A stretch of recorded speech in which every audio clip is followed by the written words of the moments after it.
Hi there. My name is Jennifer Dixon with Thrive Yoga and Wellness and Thrive Online. And today we are going to talk about Balasana pose or child's pose. This is a really great pose to integrate into a classroom or into your own personal practice and sequencing because it's grounding. It helps to build and maintain mobility in your ankles, your feet, your knees, and your hips, as well as your shoulders. It's awesome also if you're feeling a little bit frazzled. So it's great to do kind of towards the end of the day to help bring you back.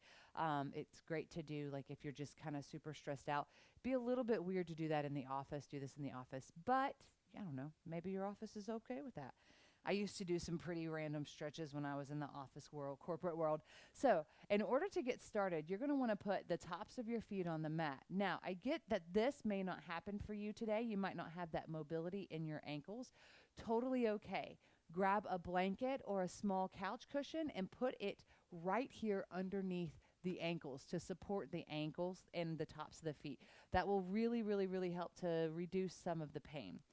From here, we're going to bring our knees together. There's two ways to do this posture, and I'll show you the knees together version first. Then you sit your hips back on your heels. Now your hips might not go back quite this far. You might be with your hips way up high in the air.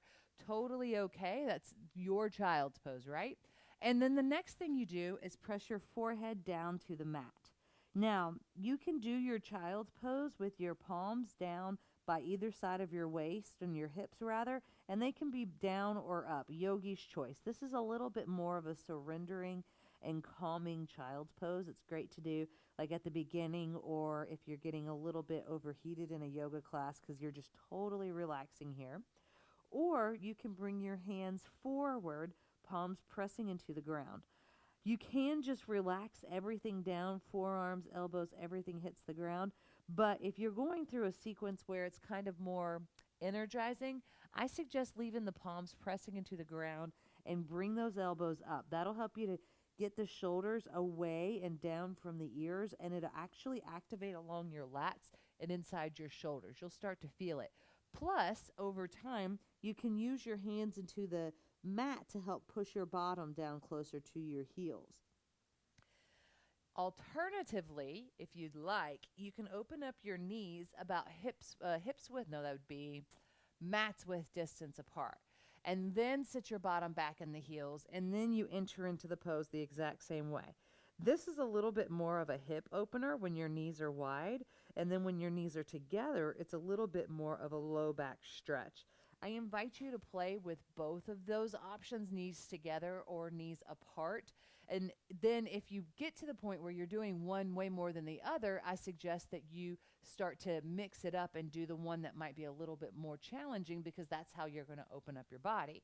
So I'm going to come back here to this knees together because this is actually more challenging for me. Now, sometimes people have a hard time getting their foreheads down to the ground. That's okay. If you have a yoga block, grab your yoga block and then press your forehead onto the yoga block. Then you're not having to round forward quite so much. If you don't have a yoga block, totally okay. Grab a couch cushion, maybe even a telephone book if anybody even has those anymore. Just something to help to elevate your forehead just a bit so your neck isn't scooping down as low. And then another thing to think about is if this is too much on your knees, you can also either I love grabbing a couple of pairs of socks that are rolled up and you put the socks behind your knees. You can also use a blanket, roll it up, and then put it here in between the calf and your hamstrings. And then when you sit back, it creates a little bit more space for your knees, and it actually feels really good. You can kind of sit like this even with the blanket or the socks between your knees, and it feels really good. This pose is called Balasana pose in Sanskrit or child's pose. It's really, really, really great to just help you calm down. That forehead to the ground connection or the forehead to the mat or the forehead to the to the pillow, wherever you have it. That's really, really, really great to help slow everything down. And again, you're helping to open your shoulders, your knees, ankles, and your hips. It's actually really fabulous. And then when your knees are together, it's low back stretch. And then your knees are apart, it's a little bit more of a inner thigh hip stretch. Thank you so much for taking the time to watch this tutorial. I would love to hear what you think. Is child's pose something that you like to turn to on the regular. Do you love child's pose or hate it? And I also am curious to know how you practice, if you practice more knees together or knees apart. I kind of think most people practice knees apart. At least that's what I see the most inside the studio.